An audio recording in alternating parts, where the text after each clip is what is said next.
Welcome to the Chew on This podcast. Join your host, Dr. Katie Chew, and her guests as they chew on what matters, one story at a time. Hello, welcome back to another episode of Chew on This podcast, where we're going to chew on what really matters, one story at a time. And I'm your host, Katie Chew. And today I welcome my very good friend and colleague, Dr. Alan Berg. So, thank you for having me. Hi, how are you doing? Doing great.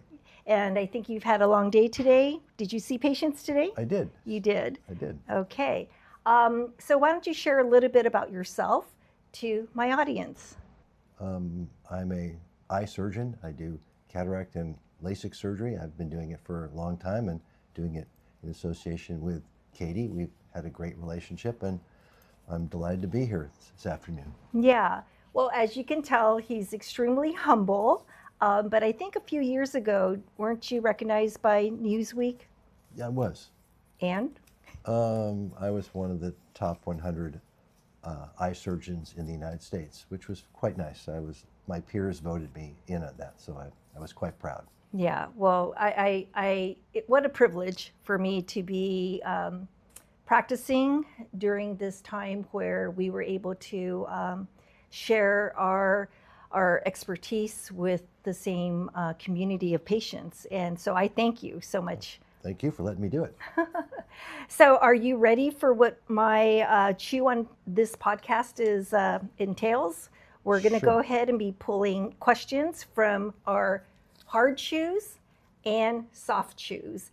And for those who have just joined us and don't really know what this means, is that the hard chews are going to be the questions that are going to be a little bit more difficult, a little bit more challenging, take us a little bit more of a pause to think about and before we respond. And then the soft chews are going to be the fun little bites on life, okay? So since you're my guest, I'm going to have you pull one of the questions first. A soft chew? Yes, you're going to do a soft chew. Okay, let's see here. Soft chew, okay. Who in your life makes you laugh the hardest? I have to think about that one. That's not the easiest chew. Do you want me to go first? Sure, you go first. Okay. That's pretty easy. I have a crazy uncle. His name is Uncle Tony. And growing up, he was always the clown of our family. I think my grandmother didn't really appreciate his humor. And I think had also told my aunt to not marry him because of his funny, crazy humor. But they did get married, and I am going to say I think they are celebrating, I think their 45th wedding anniversary. And I think for us nowadays, it's like, seeing a couple be able to stay married and to be able to celebrate that union of being able to give and take, which a lot of people nowadays, it's hard and it's easier for them, or at least they feel it's easier to walk away from a marriage. And so I honestly think it's because of my uncle's humor that has kept that marriage together, to always remind us, and at least remind me, to not take life so seriously. And he's somebody in my life. It's a great story. And I aspire to be him. I don't know if you know this, Alan, but in my own personal life, I am the comedian in my family. I don't think I knew that. Believe it or not, I can believe that. I am the comedian. So I hope to maybe one day, take over that title. Yeah, and be the crazy Auntie Katie. Sounds like a good thing to do. Yeah. So how about you? I don't know. I don't really have an answer for it. I was just thinking while you were talking. I have a lot of friends and family, and they all most of the time will make me laugh. So I think it's a community that makes it laugh for me. And when you say community laughter, I mean, it's kind of like going to a comedy club where, it's like everyone is laughing together. And in some ways, sometimes the comedian turns it around so that we can actually laugh at ourselves, which is important, right? So yeah, so community laughter I think is great. All right, I'm going to go ahead and pull. Well, Alan, I'm going to say this: if you had a tough time on a soft chew, what is going to happen with a hard chew here, Alan? Okay, are you ready? Sure. All right, so we're going to go ahead and do. And by the way, I don't know what any of these questions are because my staff, my lovely assistant, Sang, is the one that puts all these questions together and puts them in the right bags. Okay, so what does living on purpose look like for you right now? And on purpose is in quotes. So what does living on purpose look like for you right now? I think you want to make the best of every day and look back and not be sorry that you didn't do that, because as life goes on, I think you should make every day count. And so I think that's what I try to do. I enjoy working, I enjoy my staff, I enjoy my patients, and most of the time it's all good. And so I can be helpful to my society, and I try to do what I can to do good things for people every day. Yeah, yes, I agree with that. Let me read this to myself again. What does living on purpose look like for you right now? Okay, so I really do believe in living purposefully, and I would have to say that I've doubled down on that these last 2.5 years. And I think, it's because when you have people that are around you, especially like my daughters, that remind me that they're living out their lives with purpose, that it makes me think, well, gee, if it appears to be so easy for my daughters to do, that why am I not doing it, right? And it took these 2.5 years and having some really close friends, and especially, I'm going to mention it, my therapist, to have passed away. Her life was taken quite too soon. It was from cancer. And so I think that has reminded me that I need to make each day as full as possible with intent. Yeah. So, all right. You did a great job there, Alan. Oh, thanks. Okay, I think it's your turn. My turn. Okay, let's see what we got here. Okay. If you could relive one ordinary day, which one would it be and why?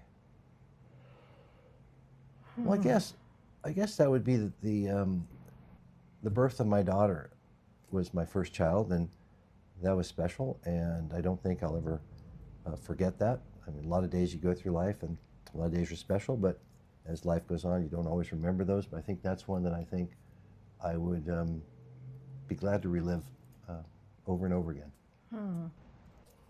Okay, so, gosh, because it says one ordinary day, but it's like I feel like I have so many to choose from, but one to pick from. It wasn't an ordinary day, but it was a day where, I'm seeing my patients, and I think, having a day where I saw my staff model after me, if that makes sense, and to what we call where we're gifting ourselves to our patients, but we're not looking for applause, if that makes sense. And so my staff does that all the time. And so it's being defined as an ordinary day, but I would love to have those days repeat itself because, it's beautiful when we're able to gift special things to our patients and have our patients be lifted and walk away from our practice feeling just a little bit more special. I think that is something I just like to see repeat. day after day. So yeah. All right. Hard chew. That was not an easy one, I felt like, the one that you just read. But, okay.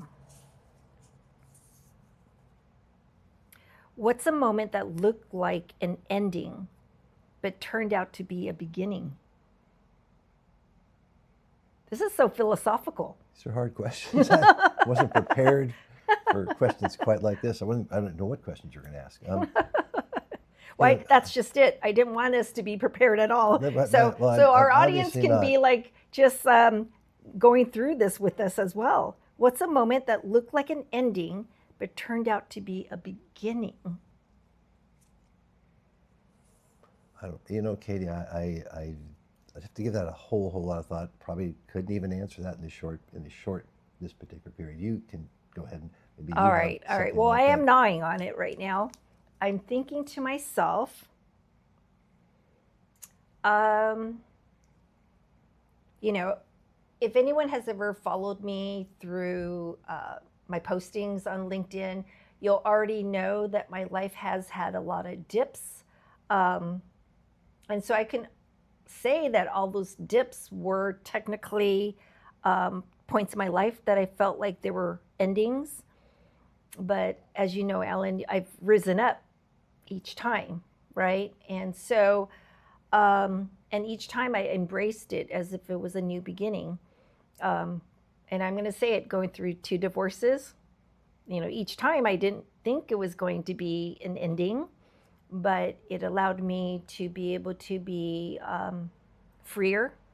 And in terms of, just being able to cut away all the noise that had been put into my life, and just through circumstances and through my childhood upbringing.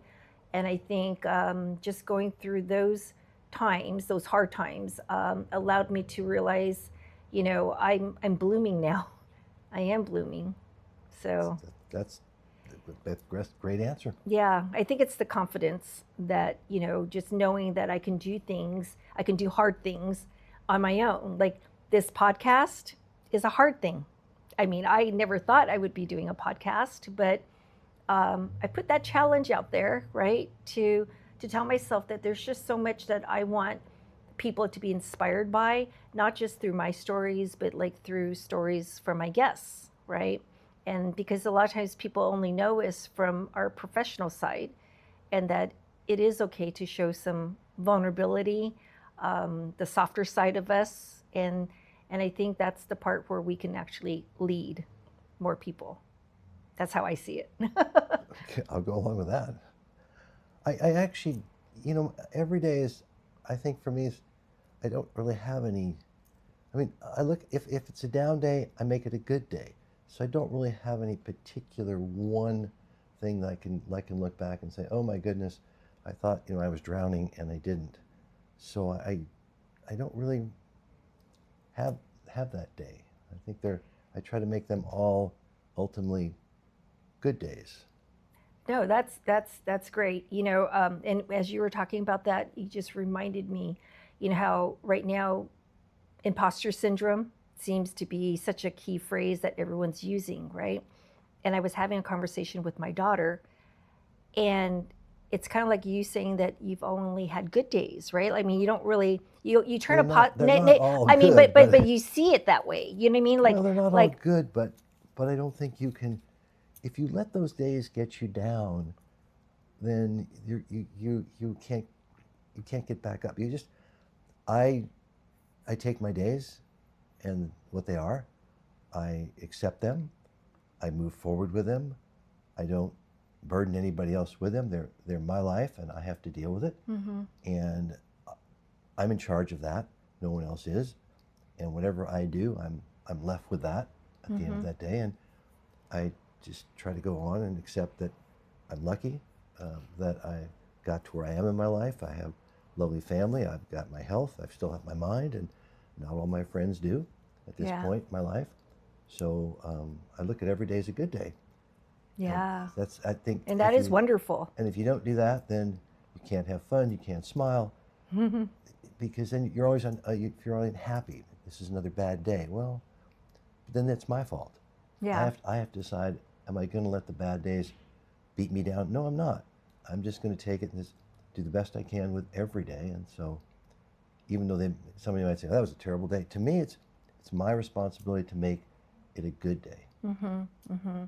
Yeah, so just to kind of finish off what I was, leading into was that my daughter says that she's never had the imposter syndrome. She's always led her life, going through school and going through, jobs, that she always felt like she took every challenge where maybe somebody can turn it inward and think that they probably didn't get that position because of them or themselves, and putting kind of like a devaluing themselves. And my daughter says no, she's never had any feelings like that, because she takes every situation where she doesn't say that it's because of her. And so I just thought it was really beautiful to know that somebody out there does not have imposter syndrome. And so it's such a catchphrase. Because so what is imposter syndrome? Maybe I'm so out of it, I don't know what that imposter syndrome, basically, I'm just going to use my definition just for my own life, is when you never feel like you're good enough and you feel like you have to pretend to be good enough. And it's all about just your self-perception of your worth. And so that's where the imposter, you have to, try to, some people say you have to fake it till you make it, but it's kind of like, it's really about self-worth and having. So I think maybe my points was that, but is that I think you just have to believe in yourself and not look around at others. If you continue to look around at others, there'll always be somebody that's better than you, smarter than you, has more wealth than you.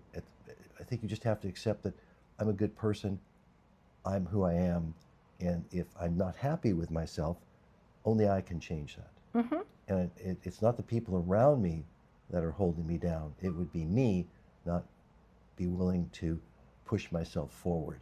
Yeah. And so I think that's really important, that it's your life.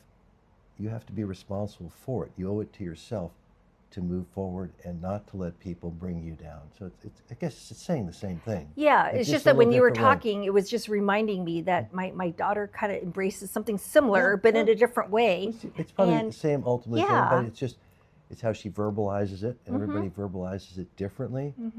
I always told my two children it's their life and they're responsible for it, and to make the most of it, because it's what you're left with.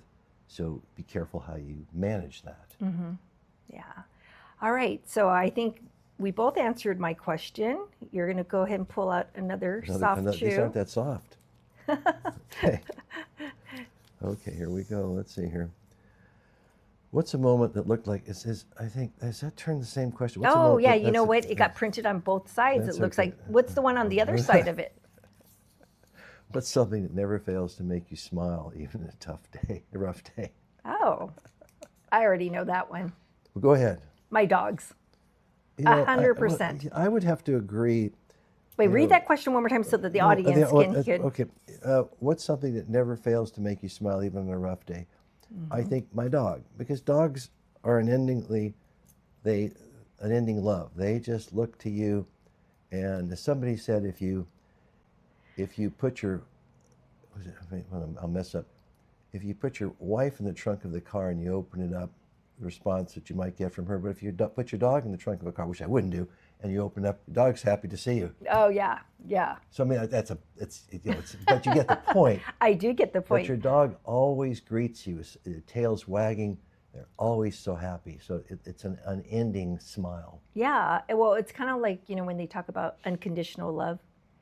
I mean, it isn't. Don't take that wrong about putting my wife in the car. Oh, no, I totally get what you're saying. No, it's just like, it is truly unconditional love. There's nothing that's going to keep them from wagging their tail and just waiting at the door for you to come back home. My wife says my dog at about 5 o'clock just waits at the door. Yeah. Little Mickey just waits there, you know.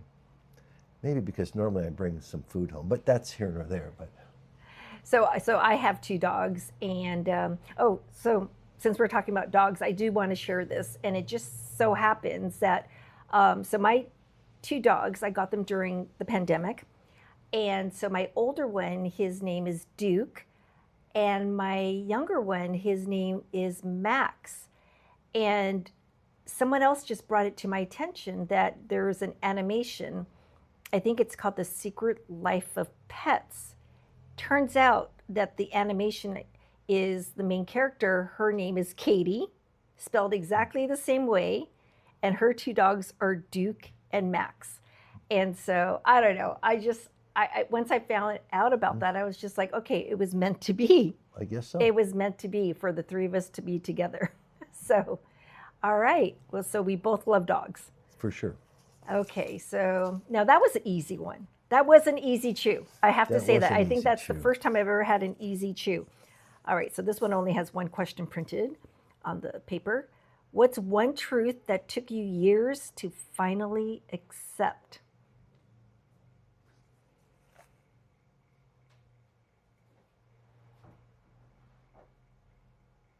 Just I think to be happy with, basically we're back to be happy with who you are, and just understand that that's in life who you are, and just to be happy with it, and just to go forward and be grateful for what you've got.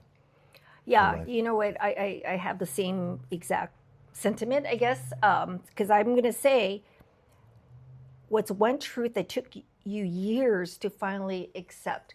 And for me, it's living in the moment, right? Being present. And like for me, I mean, and you know this, Alan, it's like I don't take anyone or anything for granted, right? I try to like do the best I can each and every day, but my do the best I can is to make sure that I'm always celebrating the people who are around me, right? I think And you should just, it's good. You should be smiling. You should be happy. yeah, If you're not, you're wasting a moment, and you can't get those moments back. yeah, And so I try to make it, you can't always, but most of the time you try to look at the bright side and move forward, that the glass is half full, not half empty. yeah. But you know, for those who are listening, you know, maybe they're feeling like it's easier said than done. I mean, and I get that because, you know, that's why my answer to this question that it took years to realize is because it's something where I had to work on it. It takes practice. It's I agree. it's a mindset. Well, you just have To to embrace that decide truth. you're not going to look at you look at this, you look at this side or this side. I'm going to look on the cheery side, and if the other side, it doesn't make sense, because then you're always going to be somewhat unhappy with what's around you or who you are. Yeah. And it doesn't really make any sense. It doesn't accomplish anything. In the end, you're just unhappy. And I don't really want to live my life being unhappy. I want to just appreciate what I have, what I've done, and just enjoy it. And that's how I try to live my life. And that's all you can do, I think. Yeah. Well, I'm just going to share one other thing, though, in terms of practicing. So this was something I heard on talk radio. This is years back. And it was a medical doctor that was, you know, brought on as a guest. And he mentioned something about the smile. And it's kind of like, which came first, the chicken or the egg?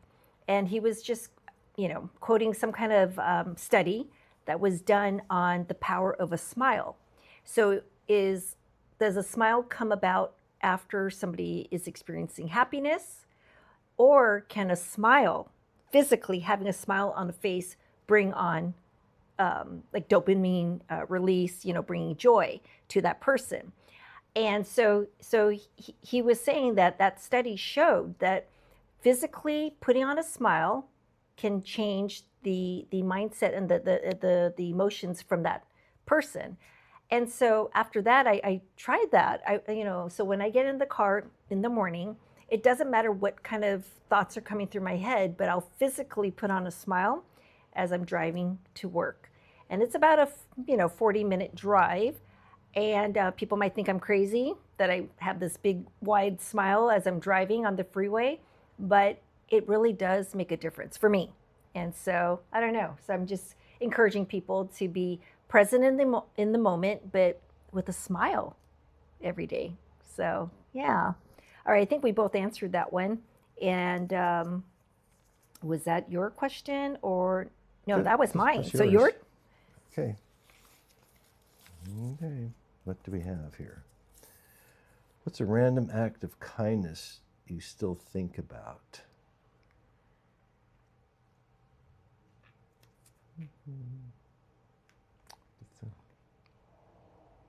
I have one. Go ahead. I travel a lot for the when I do speaking on behalf of a major contact lens company. So I'm at the airport sometimes 3 times or 4 times a month. So I'm at airports quite a bit. And this happened just maybe about a month ago. I was on my way to Georgia. And so I saw this one lady.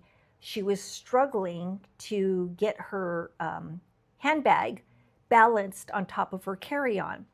And her handbag was it was an open bag filled with stuff. And so she's trying to wheel her carry-on with this bag and just kept toppling over. And so I reached into my bag and I got this handy dandy strap from Amazon. And I stopped her and I said, I want to give this to you. Total stranger. We're just going through the airport, but she was in front of me and I saw the frustration she was going through. So I said, let me show you this. And so I put her big bag on top of her carry-on, and this strap, I strapped it onto her handle, and it just stayed sturdy. And she looked at me and she just said, how can I repay you? And I said, there's no need. And so she walked away, but then she came back to me and she prayed. Nice. She prayed with me. And I thought that was a great feeling, that I was doing something for a stranger who was in need. And what she gave me back was something priceless. She prayed with me. And I thought that was great. That's quite nice. Good story. Yeah. So do you have one? Yeah, I was trying to buy you time. Well, I think that there's not one that stands out. I think that when I see something that I think I can help somebody do, I usually just will do it if I think it's appropriate. And so there's many things. And of course, I see somebody struggling. It might be somebody in my office that needs a helping hand or needs a bit of advice. I just think it's I don't think about it much. I think that why wouldn't you help somebody just because I do it all the time. So I don't really think about it. It just kind of comes on that if somebody is struggling or somebody needs to, if it's at an airport, somebody's having a problem, if I can pick something up and move it for them. Just in life here, somebody needs some help in a grocery store, I would just do it. So I don't give it much thought. It's just who I am. I was talking to somebody. If I'm at a dinner party, for example, I'm the guy that gets up and helps the hostess, whether she needs it or not. I'm more than glad to do that because I think it's okay to do that. I mean, I like doing that. It's a simple act of kindness, but I look around, most people aren't helping out. It just happened last Saturday night. I told my wife, yeah, I'm the only dummy that gets up and helps. Everybody else just sits there and watches the host struggle. I mean, it sounds dumb, but that's who I am. So I don't give it much thought. I just do it because I think it's the right thing to do to help somebody that needs help. Now, that was a simple one. It was at a dinner party, but she had somebody helping her in the kitchen, but that person wasn't helping clean up the table. I mean, so you see, that was a simple act of kindness. Yeah. And I had no issue doing it. And it wasn't like everybody else was sitting there.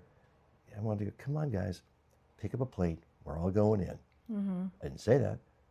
Just I thought that was the right thing to do. So I don't think about that. I don't have to think that hard about anything that's kind. I just do it because I think I'm doing the right thing at the right time.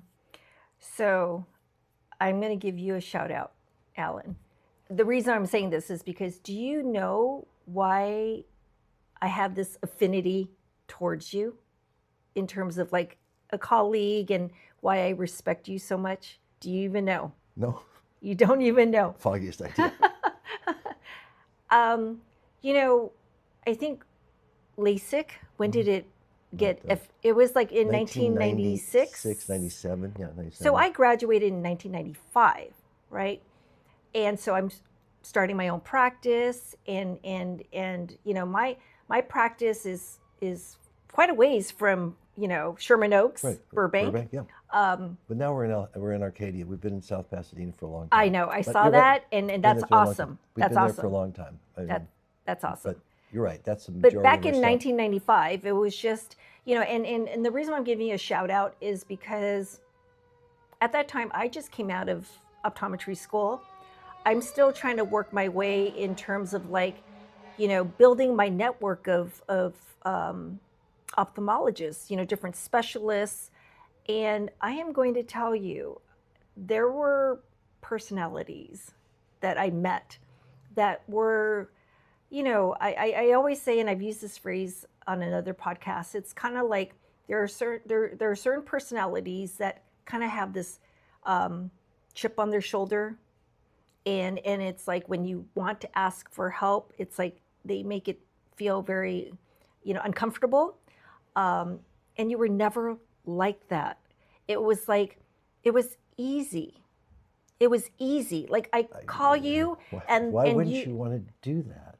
But not everyone's like that. I mean, I'm just going to let you know that not you're so everyone. kind to say that, but I've decided in my life that's just how it works, and that's my ego's not that big, and I'm just, if I can help somebody do something. I'm getting teary-eyed here. No, because it's how because it's you look back on your life and you say, was I a good person throughout? Did I try to help people? And did I try now it's hard. Sometimes it's difficult. We all have our, you know, our side that comes out. But, you know, in just in every day, I'm in my office a lot. And, you know, and I have a great staff and I support them. And sometimes, you know, you see them and you go, and you just have to say, no, they're trying really hard. Yeah. And I have to support them. Yeah. And so it's just the better way of going through life is kindness. You know, it's interesting. My first class at UCLA was psychology. No, philosophy. Wait, did you go to UCLA too? I did. Okay. It was philosophy. We're fellow Bruins here. It was philosophy 6, if I remember that. It was an interesting premise. The whole course was based on, do people do good things just to do good, or they do good things to be recognized that they did something good? Which is really, if you want to talk about an interesting concept, is to decide about that. Think about everything you do. If people don't recognize you for it, would you not do it, or would you still do it? Or do you have to be someone, oh, thank you for doing that? And if they don't say that, would you still do it? Because that's kind of a big concept in life. Why do you do good things? People who donate things. Some people donate and they have to have a name on a building. Like a donation, donor plate or something, or name on the building. Some people just donate anonymously. Yeah. And I think if you can donate anonymously, that really means you're really, really a good person. You don't need to be recognized. And so I think that it's hard. It's hard to go through life and constantly be doing good things and not be recognized, because you say, well, why am I doing that? Well, you do it because you just want to do it. And so I think that's always, there wasn't much at UCLA in 4 years. That biology didn't stick with me. I didn't get much out of zoology. I started off with biology at UCLA, and then by my second year, I'm like, I got to change up my major. So then I brought in psychology into my major. So I switched to psychobiology. And oh my gosh, I ended up loving it. Yeah, so I just think that I took, you take away things in life that you do remember, and that's always stuck with me. But why do people do good things? And Yeah. do you have to be recognized to continue to do those good things?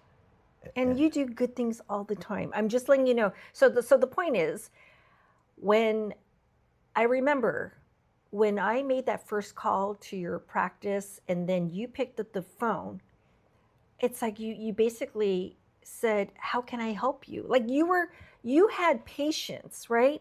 But it was like whenever I talk to you on the phone, it's more like the world has stopped. You are going to listen to what my needs are, and you're going to help me in any way. But I can tell the patient, Dr.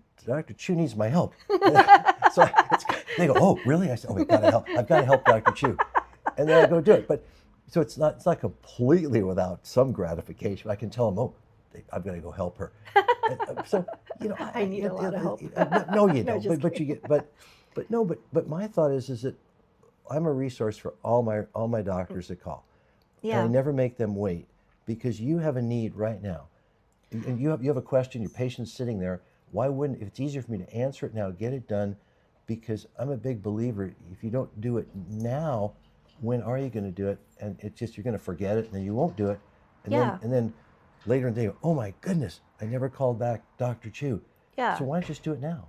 Well, that's what I'm saying, is that you help me to be the best doctor that I can be. Does it make sense? Mm-hmm. So I just wanted to like put a spotlight. We're not going to stop doing on that, because it's a huge deal. I mean, for me to be practicing for 3 decades now, it's just that it has helped me be a better, servant to my community. And so I thank you. I just wanted to thank you. I didn't know I was doing that, but I know you didn't know that. I'm glad you didn't know that. I can help. That's because you practice humility day in, day out, and so I just needed to let you know. So, all right, I'm trying to be mindful of your time, because you have a patient that you do have to see.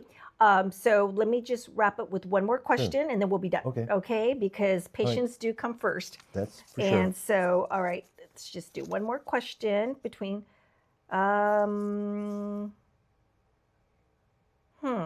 This is a tough one.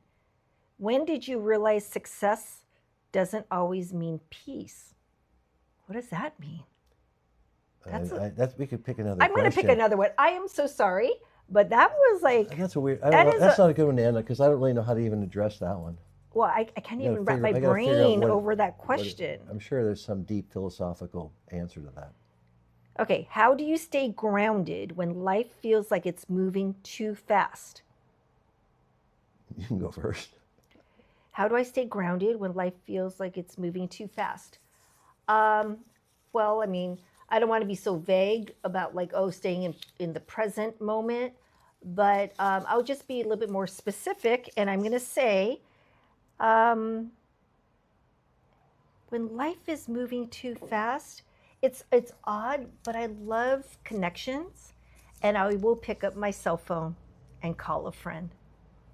That grounds me. Just having that human connection, having that voice on the other end, being able to just vent. Sometimes venting, if life is going and it feels so overwhelming, I call a friend. I think that's how it grounds me. And so, okay. I would agree with that. I do call majority of my friends, and I think it helps me get through my day, just to talk to somebody else and I have one particular friend that we have much in common, and I think he truly can only understand some of the things that I'm going through, and vice versa. We do similar things, and we have similar mindsets, and I just enjoy talking to him, and I enjoy listening to him, and he can vent and tell me about what happened in his day, and I can sort of chuckle and tell him, yeah, sounds like you had a tough one. And so it's good. I find that to be kind of what's the word I want, psychologically calming. Yeah, and I think one of the other thing too is like I find friendships a way of re-energizing myself, because I'm always on the go. I'm an extrovert. I'm type A, and nothing really slows me down. But sometimes just having that connection just reminds me. That's my reset. I If that makes think sense. friends are very important. It is. You can't, you pick your friends, and that's important. So you usually pick people that you enjoy their camaraderie, you enjoy who they are, you can relate to them. Mm-hmm. So I think for me, friends are very, very important. Not everybody feels that way. A lot of people do not need friends. They're happy and they're more secure. I think I'm more like a dog. I need to be petted. I need people to pet me, to talk to me.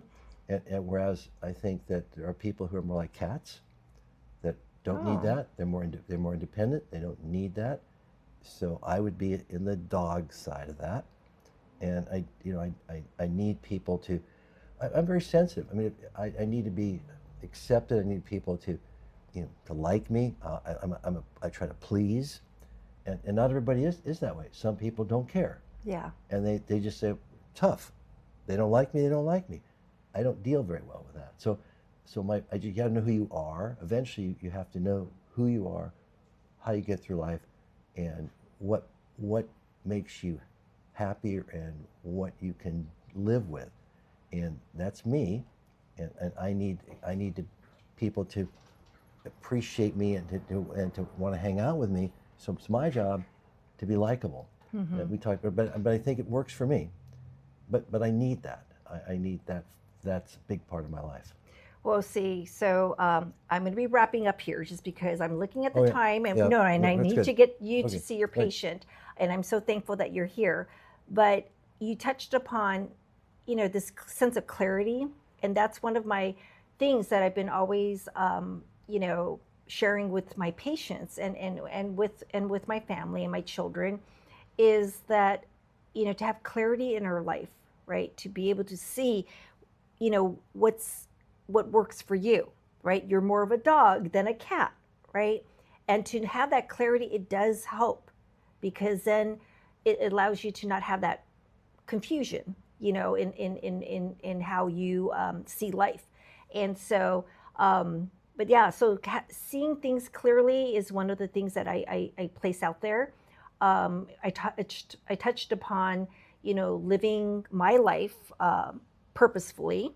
And the last thing, I want to share with our audience is that, my goal, like when I invite you to be here, right? I don't even think we even really talked about ophthalmology or about optometry. I think kind of boring stuff, actually. But we've talked about much more interesting things. Yeah, here today. and my goal is to really let everyone that is listening to this podcast or watching us right now is to know that, in a sense, that we are also leading, by example, through our lives, and that we are leaving a form of legacy, and it's not just legacy for our children, but we're leaving a legacy for our community. And when we embrace that and know that that is our purpose, or one of our purposes, that, it just makes us, hold on a little bit more on what we do each and every day. And so, so I want to leave that with you guys. Thank you for joining us, and thank you, Alan. Thanks for having me. For being here. I know it's a Saturday afternoon, and now you're going to hit traffic going back to Sherman Oaks. I have to head back, and because I told them I'd be there pretty soon. So, all right. Well, thank you for having me. All right, thank you very much, and thank you for tuning in, and we will see you next week.